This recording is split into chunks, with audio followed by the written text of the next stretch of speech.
Impact confirmed. The Slayer has been activated. Demonic threat level increasing. Hold the line! All the power of hell cowering before one man. id Software presents Doom: The Dark Ages. Available May 15th on Xbox Series X and S, PlayStation 5, and PC. Pre-order now. Rated M for mature. WABC New York and 107.1 WLIR Hampton Bays. It's the 77 WABC News Hour. Talking the news with Noam Laden. All the news you need to know with Joe Nolan, traffic, Justin Ellick, sports. And now, Talking the news with Noam on 77 WABC. Yes, that's me, 501. Good morning. It is Friday, thank God. March 7th. Your forecast from the 77 WABC Weather Center. Snow flurries this morning. Sunshine this afternoon, high 48. Weekend looks pretty good. Saturday, sun and clouds, high 45. Sunshine on Sunday, a little warmer, high 51.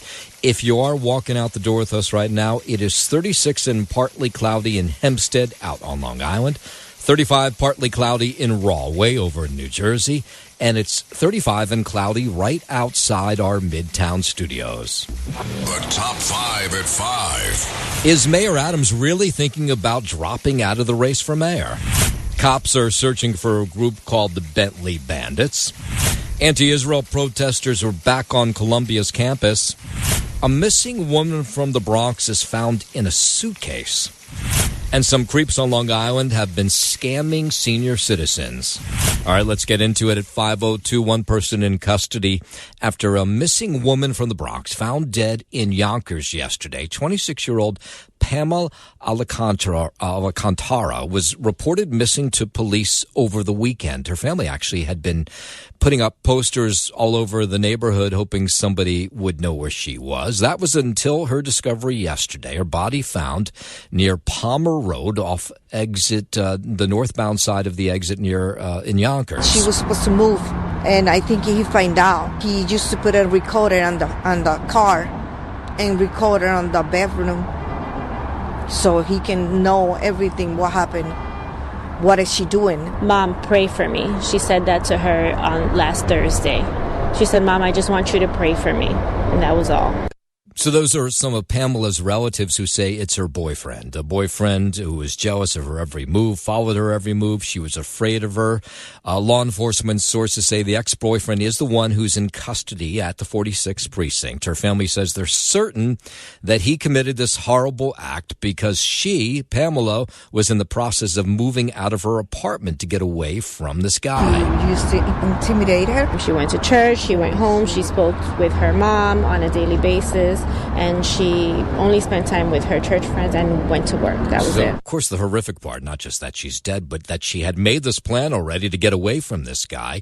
They had found a place for her to live, and she was in the process of moving out when apparently her ex-boyfriend allegedly killed her. I checked her Facebook, and I was telling my mom what she doesn't have any pictures up. She doesn't have, the only thing she has is her profile pictures, but she wasn't allowed to put any pictures up. The Office of the Chief Medical Examiner will determine the cause of death as the NYPD investigates.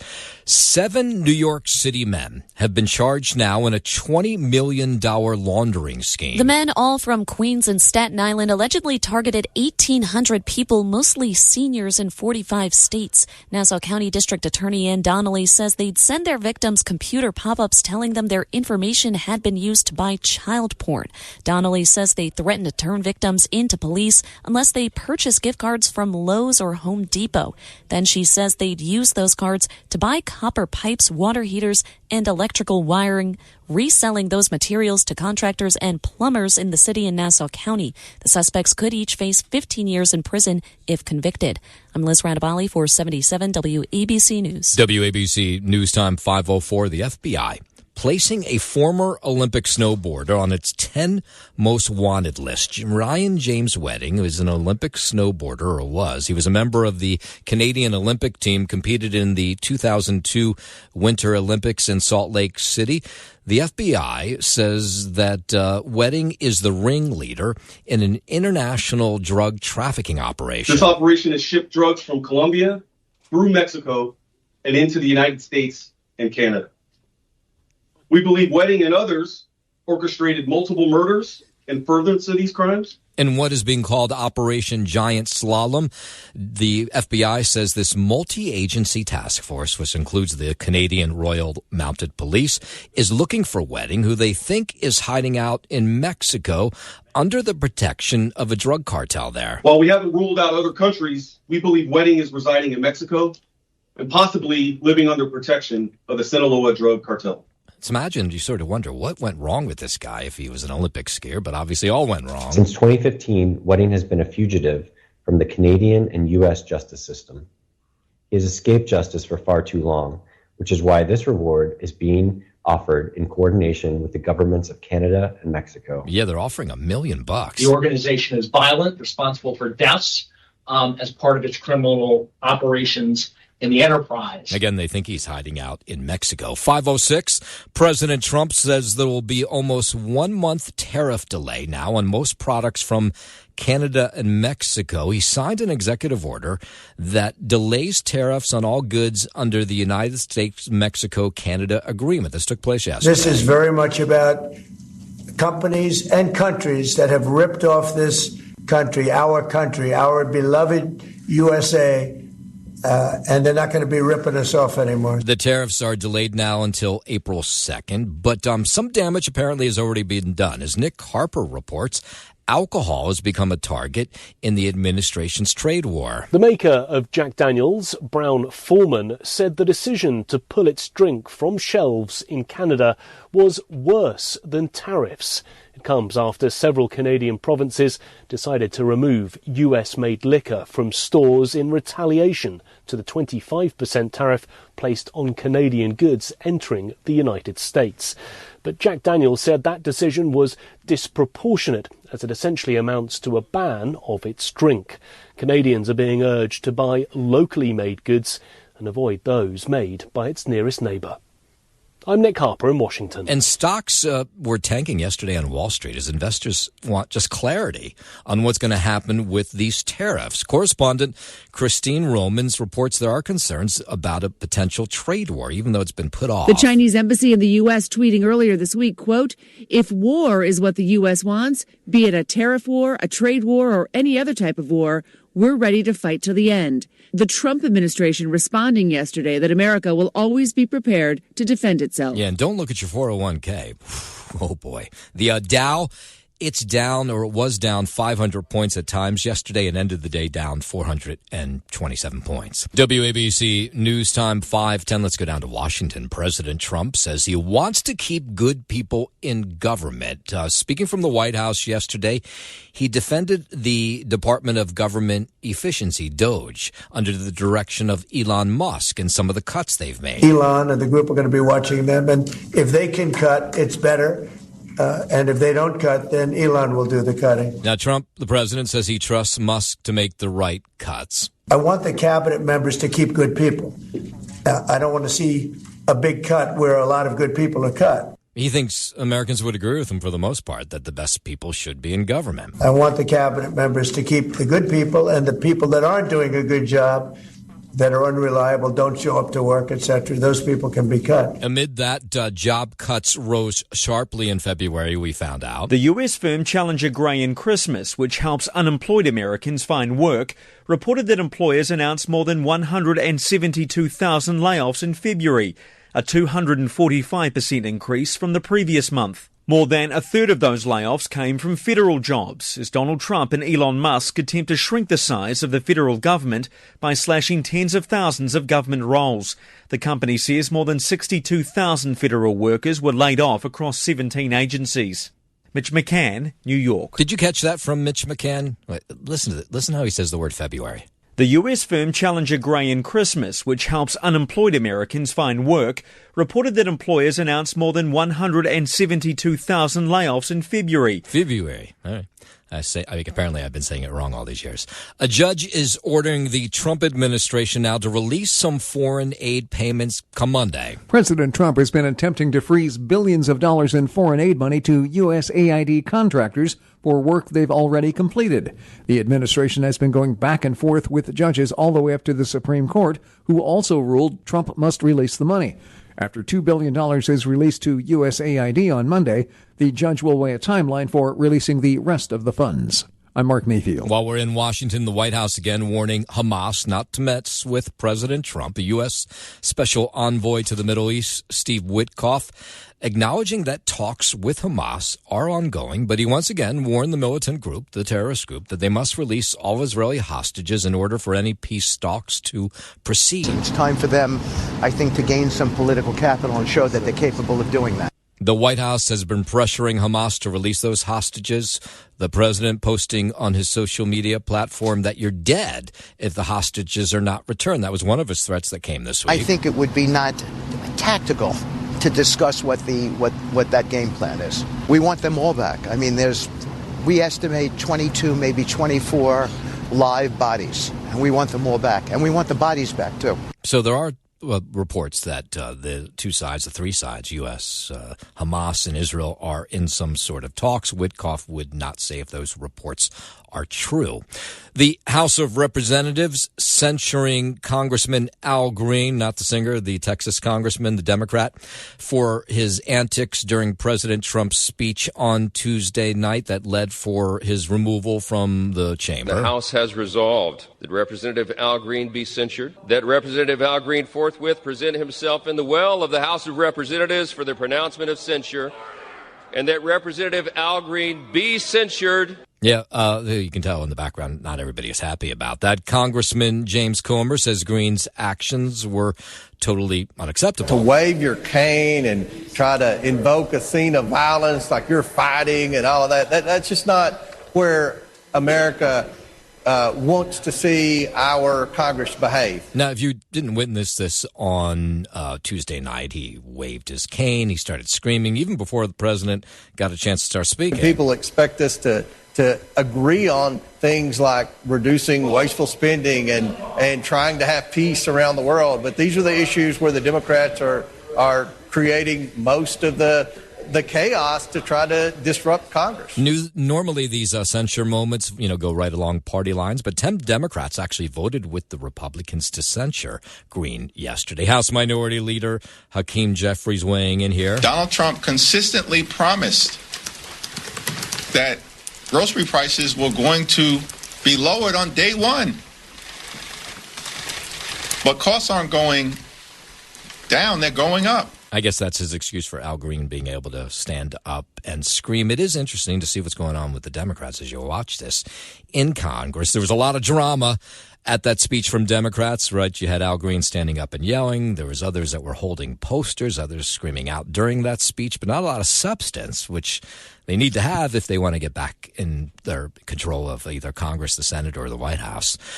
President Trump's get tough on crime approach at the southern border has led to a dramatic decrease in illegal immigration. We know that. But in South Texas, police say there's been a rise now in high-speed chases. People worried about being caught because they know they're going to be sent back home. Over the past 4 years, individuals were turning themselves in to Border Patrol. Now everyone is trying to get away. At a hearing in Austin this week, lawmakers were told that there was been a 94% reduction in illegal immigration compared to this time a year ago, but there's been an uptick in these high-speed chases of people who obviously here illegally are worried about being sent packing. Because they know if they get captured by Border Patrol or by a federal entity, they're going to be addressed more severely. So everyone is in a state where they're trying to flee. So absolutely, we are seeing smuggling arrests are still occurring. Yeah, so there's been a trickle at the border, but some of these people who've made it across are worried about being arrested or taking cops on these potentially really dangerous high-speed chases.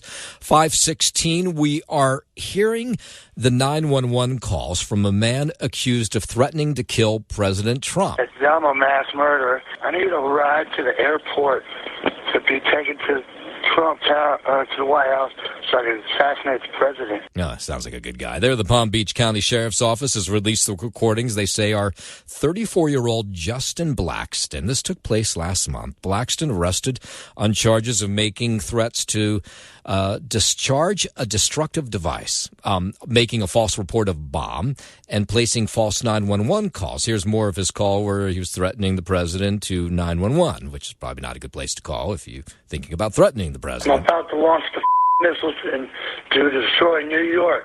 I'm a Confederate soldier, and I'm getting revenge.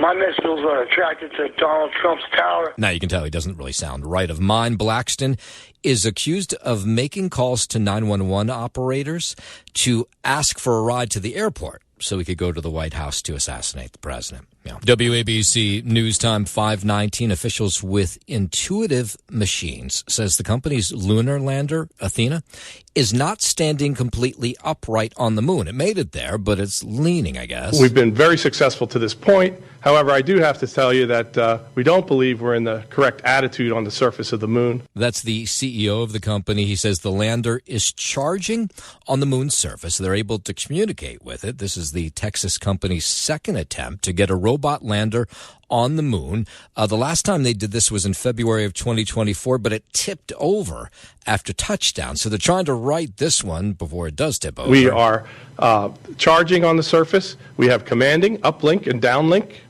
from the vehicle. They can't totally figure out what angle it's at, but, they want it to sit right so they can do all the research that they want to do. I don't have all the data yet to say exactly what the attitude of the vehicle is. We're collecting photos now and downlinking those. Now, the good news is it landed on the moon basically where they thought it would land. We know we landed about 5 degrees from the moon's south pole on a lunar plateau called Mons Mouton.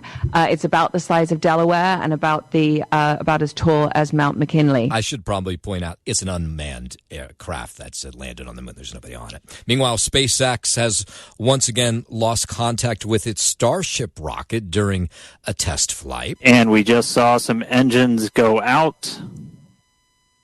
It looks like we are losing attitude control of the ship. Yeah, the rocket, which launched from SpaceX base in Texas yesterday afternoon, 8 minutes into flight, several engines appeared to cut off. The craft spun out of control, and then all communication was lost. Unfortunately, this happened last time, too, so we've got some practice at this now. We've got a lot of measures in place, like debris response areas where we coordinate very closely with air traffic control. Yeah, well, that's the fear here. SpaceX says it has measures in place to track possible debris. Of course, that debris could be hitting the ground. SpaceX says it's able to track possible debris. It should be able to figure out where that rocket exactly broke apart. 521, a new report says rising egg prices are soaring because companies are now price gouging customers. According to data from the United States Department of Agriculture, egg prices nearly doubled in the last 6 weeks. A dozen costs on average about $8. The rise in prices has largely been blamed on the bird flu. However, the watchdog report from Food and Water Watch says that bird flu has slightly reduced egg production,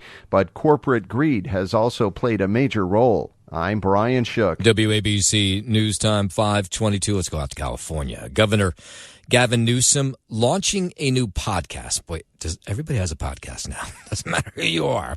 Well, this one's called This is Gavin Newsom, just in case you were unsure who was behind the mic at the podcast. And his first guest was conservative commentator Charlie Kirk. In the show yesterday, Newsom sought Kirk's advice on how to improve Democratic strategies. As I mentioned before, Democrats seem to be at a loss in Congress, making a lot of noise during the president's speech on Tuesday, but not coming up with a lot of strategies on how to beat him. So Gavin Newsom figured, let's ask this conservative commentator, Charlie Kirk, about what Democrats should do to improve their chances. You guys are posting these cringe videos on social media. What are the videos? What are the ones that I don't know, most this cringy? like harmonious thing of like 22 senators all saying the same thing. You didn't like that, yeah. I didn't like it. Go ahead. Go do more of that. What do you do? Please. What do you do? Seriously, Charlie Kirk, give us some advice. Get better ideas, Governor. Yeah, he wasn't going to give him anything. Newsom will interview Mike Savage, who used to be an ABC guy, in an upcoming podcast. What was interesting also out of this podcast yesterday is Gavin Newsom broke from other Democrats and says he doesn't think transgender women should be able to play in collegiate or high school sports, which a lot of Democrats probably disagree with him, but he says he agrees with the Republican stance that transgender women should not be able to compete in women's sports. The musical Hamilton will not be coming to the Kennedy Center in Washington next year. Alexander Hamilton. My name is Alexander Hamilton. And there's a million things I haven't done. Producer Jeffrey Seller announced the cancellation on Wednesday. Seller said in a statement that the injection of politics into the management of the venue made it impossible for the show to go on. He also said it was a business decision, noting that the current management has canceled other performances and cannot be trusted to honor contracts. President Trump named himself chairman of the Kennedy Center last month and appointed a new board to run the venue. I'm Tammy Trujillo. WABC News Time 524. Butterflies are disappearing from the United States at an alarming rate. According to a new study published in the journal Science, their total populations declined by over 20% between 2000 and 2020. The study's lead author said in a statement that the numbers should be a wake-up call. I'm Mark Mayfield. Job cuts rose sharply in February. The U.S. firm Challenger Gray & Christmas, which helps unemployed Americans find work, reported that employers announced more than 172,000 layoffs in February, a 245% increase from the previous. Didn't we hear from this guy already? Let's see. He's the guy more than 172,000 layoffs in February. You're right. I was making fun of him before. We heard that story already. WABC News Time 525. The city of Hollywood, Florida, is unveiling the contents of a time capsule buried in 1968 under City Hall. Spokeswoman Joanne Hussey says they excavated the copper box to catalog its contents as part of the city's ongoing centennial celebration. So, of course, we always want to find out what they put in these time capsules. Now, my experience has been it's usually a disappointment. But let's see if the case is in Hollywood, Florida. They were like speaking to us from the past, and it kind of reinforced all the good work that people had done to lay the foundation for where we are here today. All right, none of that sounds very good. Inside the box, they found a copy of the city's operating budget, police register, maps, coins, and a copy of the city's old newspaper, the Sun-Tatler, and a Bible. Oh, like, really? That was the best you could come up with from 1968? The city plans to bury a new time capsule. I'm sure it'll be as exciting as the first one when construction on the new headquarters there is complete. Other items included maps of the city, $1.82 in coins from the First National Bank of Hollywood, a Hollywood Sun-Tatler, a small American and state of Florida flags, a police department registrar. Couldn't they put, like, 1968, they could put a hula hoop in? Or, I mean, there was something a little more interesting. So they heard the box was buried under City Hall, and, of course, they got all excited to bring it back up, and they seem excited by what took place. We had a team of experts X-ray that area, and, indeed, the X-ray showed there might be something behind the wall. Yeah, and they found it. WABC News Time 526, a flaming hot Cheeto shaped like a Pokemon sells at auction for $88,000. The Cheeto is shaped like the Pokemon Charizard, and the bidding war got pretty heated, going from $250 to $72,000 in less than a month. The anonymous buyer also paid over $15,000 in fees, bringing the total for Cheetozard to just under $88,000. I'm Michael Kastner. Yeah, people will pay for anything. It's the 77 WABC News Hour. Talking the news with Noam Laden. All the news you need to know with Joe Nolan, traffic, Justin Ellick, sports. And now, Talking the news with Noam. On 77 WABC. Yes, that's me, 5:33. Good morning. It is Friday, March 7th. Your forecast from the 77 WABC Weather Center. Going to see some snow flurries this morning. It's really windy out. I'll warn you, if you haven't walked out the door. Sunshine later this afternoon, the high 48, and then the weekend looks pretty good. Saturday, sun and clouds, high 45. Sunshine on Sunday, high 51. If you are walking out the door with us right now, so happy you are. 36, partly cloudy in Hempstead out on Long Island. It's 35 and partly cloudy in Rahway over in New Jersey. And it's 35 and cloudy right outside our Midtown studios. We'll start the half hour right here in Manhattan with the Bentley Bandits. Have you heard of this crew? It's a group of armed robbers here in Manhattan that have earned their nickname from the first car that they targeted. This was just a couple weeks ago. The crew set their focus on a 2023 Bentley sedan that cost about $250,000. It was idling along West 28th Street. One of the Bentley Bandits approached this car. The guy was in the driver's seat. They pointed a gun at his head. He did the right thing. He got out of the car.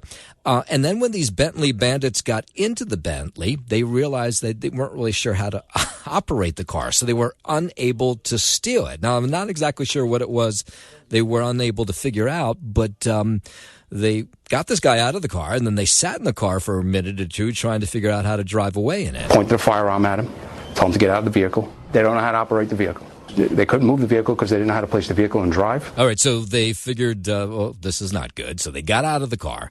They got into this beautiful white BMW, which I imagine they had probably stolen as well, and they continued on their way. So 10 minutes later, after giving up on that Bentley, they spotted a 2024 Mercedes-Benz along East 40th Street.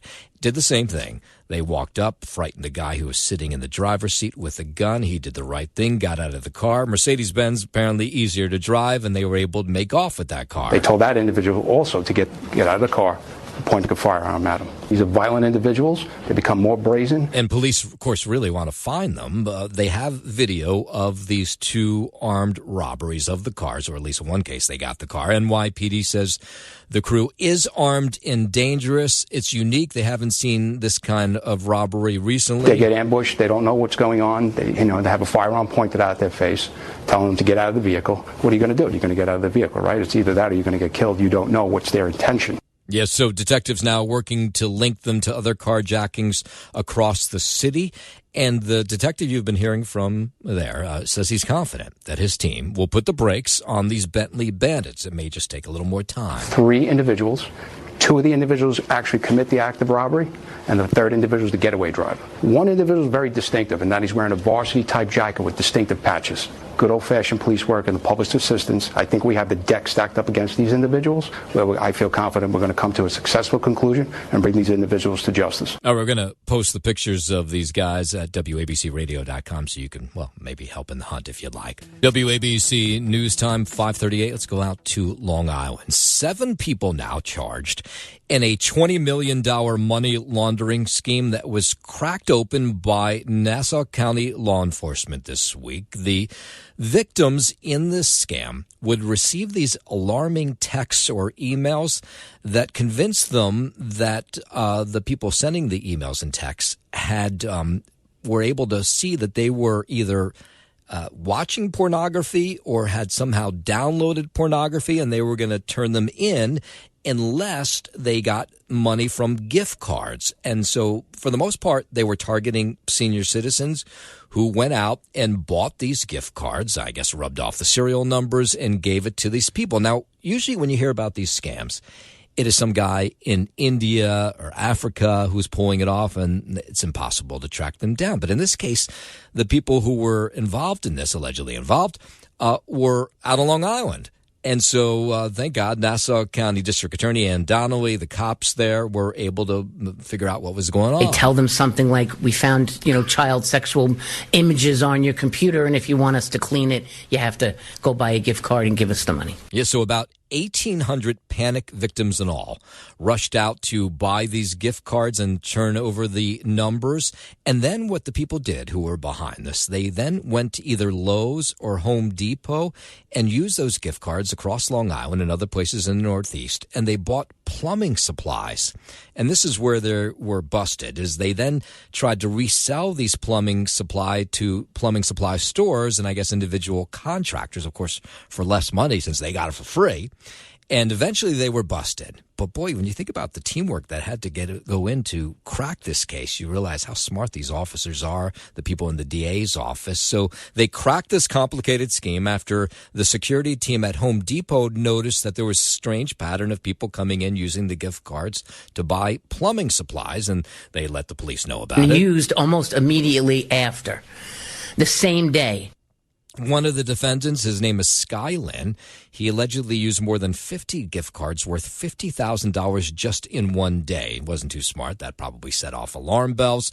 So police seized truckloads of plumbing supplies allegedly bought with the gift cards at Home Depot locations. All 7 suspects charged with money laundering, conspiracy. They could get up to 15 years behind bars. But here is the outrageous part. So they have scammed senior citizens out of their money, people who probably can't afford to hand over their money.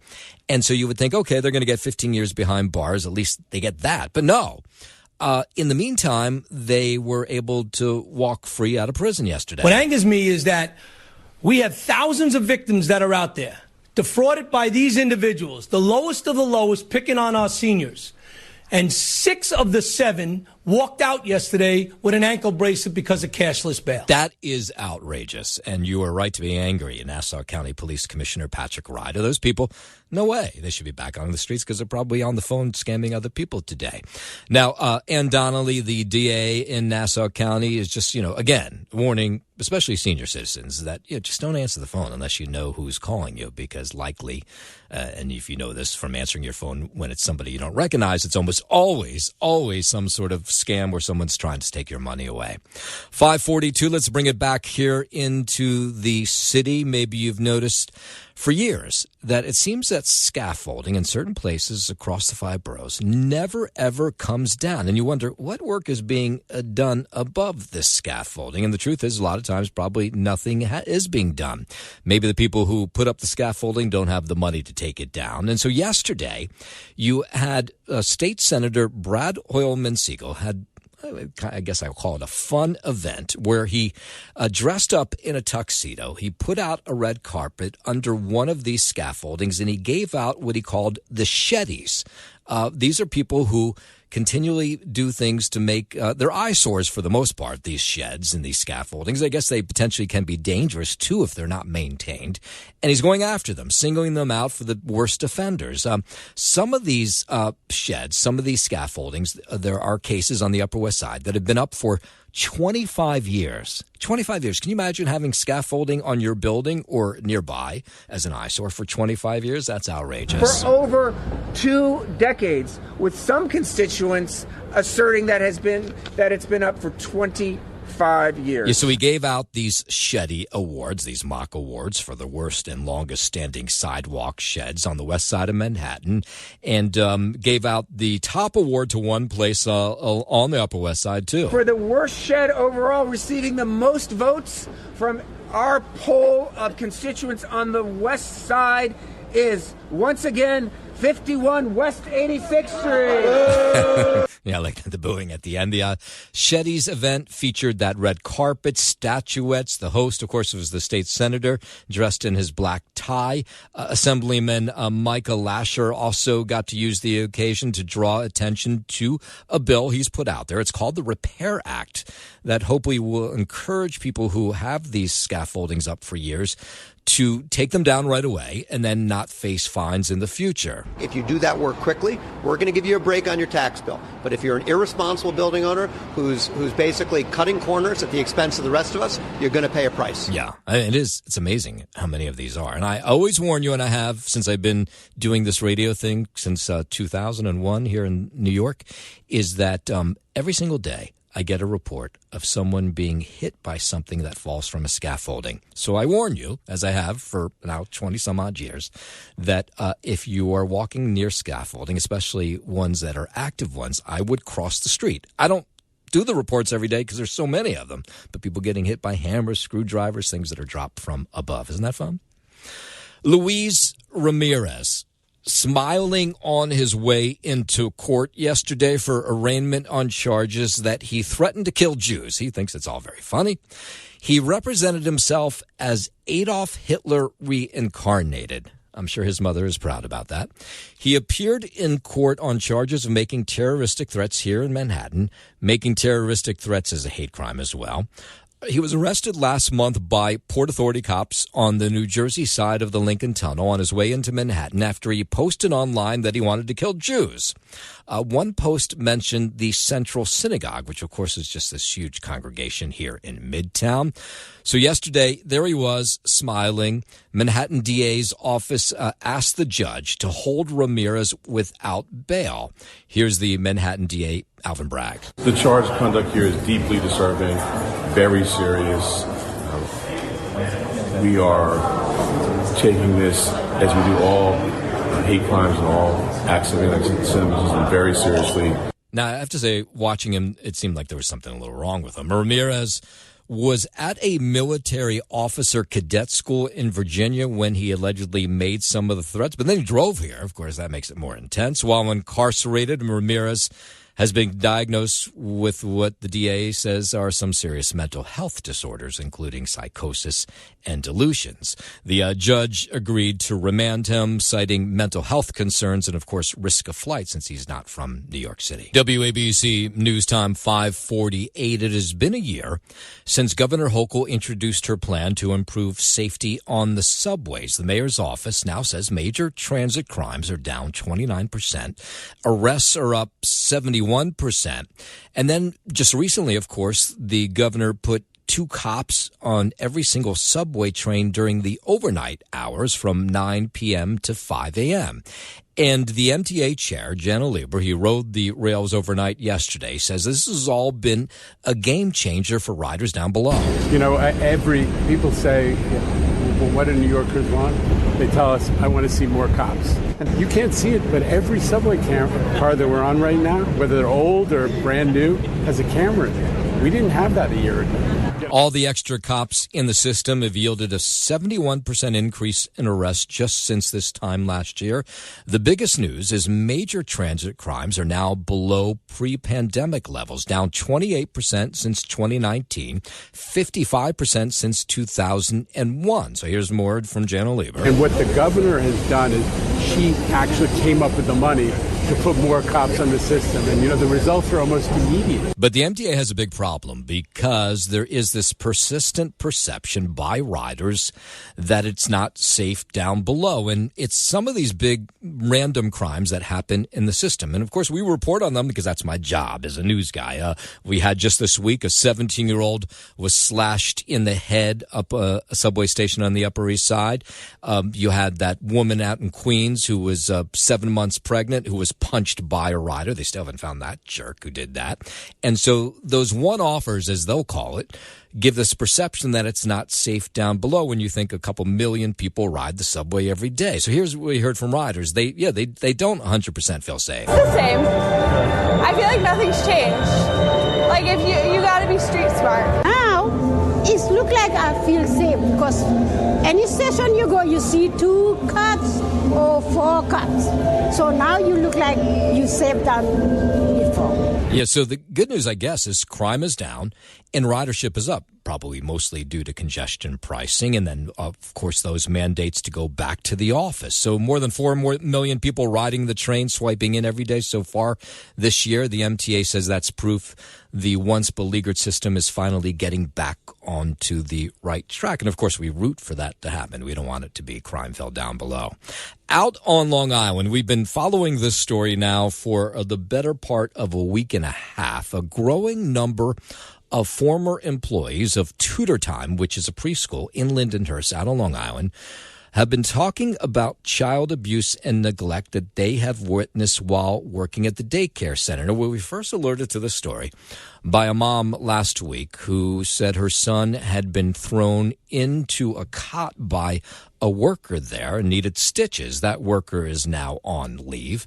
And then we had a mom that came forward just yesterday who said same sort of thing happened to her child. She actually witnessed it as she, tuned into the webcam that they have in all of these nursery schools and these daycare centers so you can watch your kids from your office during the day. She said she actually witnessed it.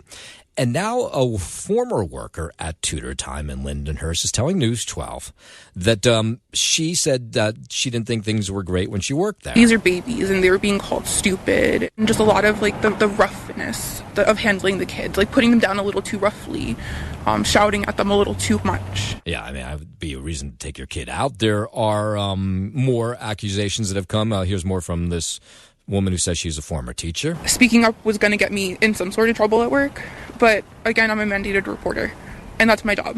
Yeah, Suffolk County Police say they're all over this, and they're investigating all these accusations against Tutor Time in Lindenhurst. Police here in the city searching whoever's responsible for a brazen rash of robberies that have been targeting pharmacies, these small-owned pharmacies. I'm not talking about the big chains like CVS and Rite Aid. These are the ones that are like mom-and-pop pharmacies that are all over the city. And what has happened is this crew of people have been targeting these places. They tend to have security that's not as good as like a Rite Aid or one of those other ones, big chain pharmacies. And they have pills, which is what they're going for. They want the narcotics that are inside that they can resell on the street. So one of the owners of one of these pharmacies is in Queens, and he says a crew tried to break into his pharmacy this week. He knew what they were doing. He was talking with someone over the phone, getting tips, asking questions over the phone to someone who telling him how to get in. Yeah, so he knows all about this for two reasons. One is he's got the camera that's going 24/7 that caught these guys, and his pharmacy is on the bottom level of an apartment building. And these guys apparently who were trying to break in may have been making too much noise because they woke up the neighbors, and the neighbors opened up the window and said, "What the hell are you guys doing downstairs?" So they opened the window and they started yelling, "Who's this? What are you doing?" And he ran away. He was wearing a mask. So he was lucky he was not broken into. The burglars have been at it since early December, taking cash, narcotics from neighborhood pharmacies in Queens and other boroughs. They're going for those drugs, which, of course, go for a lot of money on the street. In one case, they got away with about $10,000 worth of pills. And you can imagine what that means to a small mom-and-pop pharmacy. That's just huge. He came in with all the tools. He broke down my gate in a minute. Like, he had everything set up already. And if it hadn't been for the people upstairs, he could have easily got in. Yeah, he got lucky.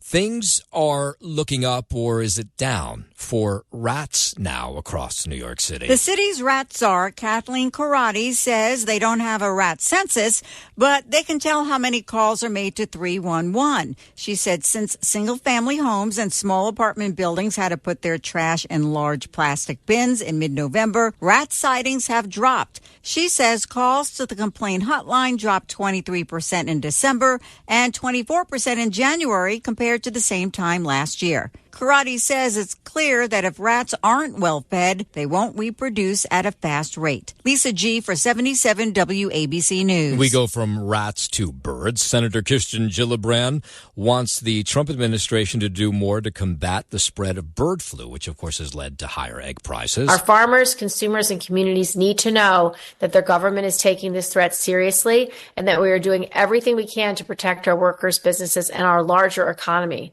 Gillibrand sending a letter to the government agencies calling for the development of a vaccine and more testing. She says right now only milk is being tested, but birds, water, and sewage, she says, needs to be tested to help stop the spread. Has not yet infected New York dairy cattle.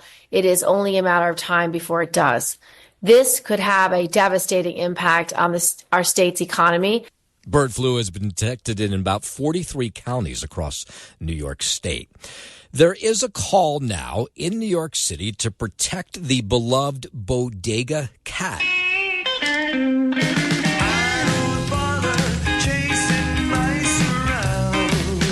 Bodega Cats of New York says the felines have long been an iconic part of the city's soul. They help in keeping stores pest-free, brightening the streets, and offering comfort to communities. Sadly, though, some of the cats are neglected. A petition has been launched pushing the city council to approve of a pilot program in 3 stores per borough. It would certify bodega owners who meet humane standards like regular vet checkups, spaying and neutering, and proper feeding. Those who are certified will avoid fines. A fund would also be set up to help small business owners with vet expenses. I'm Liz Radabali for 77 WABC News.